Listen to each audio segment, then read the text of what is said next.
महोदय, सरकार के पास इस साल की रिपोर्ट नहीं है, लेकिन पिछले 3 साल की रिपोर्ट क्या सरकार बतलाएगी कि पिछले 3 सालों में कितने लोग ठंड से मरे हैं और कितने लोग गर्मी से मरे हैं। ठीक है, अभी की रिपोर्ट मान लेते हैं कि नहीं है। अभी के लिए कह सकते हैं कि मेरे पास तो रात को ध्यानाकर्षण आया है। मैं क्या कर सकता हूँ, लेकिन क्या सरकार यह बताने के लिए तैयार है कि विगत 3 वर्षों में कितने लोग ठंड से मरे हैं और कितने लोग लू से मरे हैं। जो रेन बसेरा योजना के बारे में कहा गया कि गरीबों के लिए यह योजना चलाई जाएगी और न सिर्फ दिल्ली में बल्कि पूरे देश में चलाई जाएगी, उस रेन बसेरा योजना का क्या हुआ। यह जो रेडियो और प्रसारण का विभाग है, क्या इसका यह दायित्व और फर्ज नहीं हो जाता है कि लोगों को ऐसे समय में चेतावनी दे जिस तरह से कहीं अगर तूफान आने वाला होता है और उसकी चेतावनी वह देता है कि तूफान आने वाला है, सचेत हो जाओ।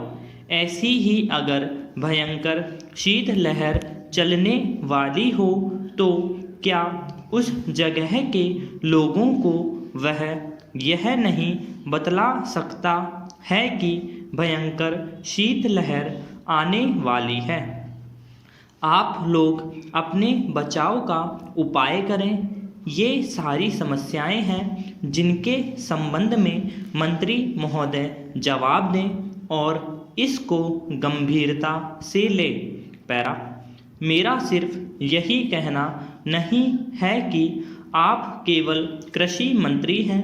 कृषि मंत्री होने के नाते आप सरकार के एक अंग हैं। आप जहां बैठते हैं वहां सरकार को बतलाइए, अपने वरिष्ठ मंत्री को बतलाइए और कैबिनेट में बैठकर जहां से पॉलिसी तय होती है वहां से कोई ठोस कदम उठाइए, तब इस समस्या का निदान होगा। नहीं तो कितने लोग मेरे कितने नहीं मरे, उससे इस समस्या का निदान होने वाला नहीं है।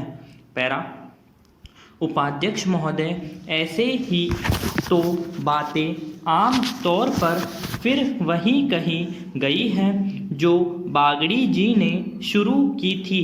करीब करीब वही बातें आई हैं और मैंने तो कहा शुरू में कि इससे कोई इनकार नहीं कर सकता है कि हिंदुस्तान की गरीबी को हम नहीं मिटा सके हैं और हिंदुस्तान में अभी भी करीब करीब 48% जो औसत आंकड़े हैं उनके हिसाब से लोग गरीबी की रेखा से नीचे रहते हैं।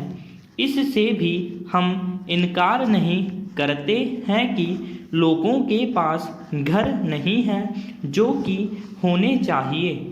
मूल आवश्यकताएं जो चाहिए वह हम पूरी तरह से सबको मुहैया नहीं कर पाए हैं। हमारा प्रयत्न ज़रूर है, अब कहाँ तक उसमें सफलता मिली है उसका लेखा जोखा करने की आवश्यकता है। यह बात नहीं है कि गरीबी दूर करने की तरफ हमारा प्रयास नहीं है। मैं सिर्फ 1-2 उदाहरण उसके देना चाहता हूँ, ज़्यादा वक्त नहीं लेना चाहता। सिर्फ इसी को देखकर कि हमारे बहुत से लोग गरीबी की रेखा के नीचे रहते हैं, एक बड़े पैमाने पर हम चाहते हैं कि ग्रामीण विकास हो।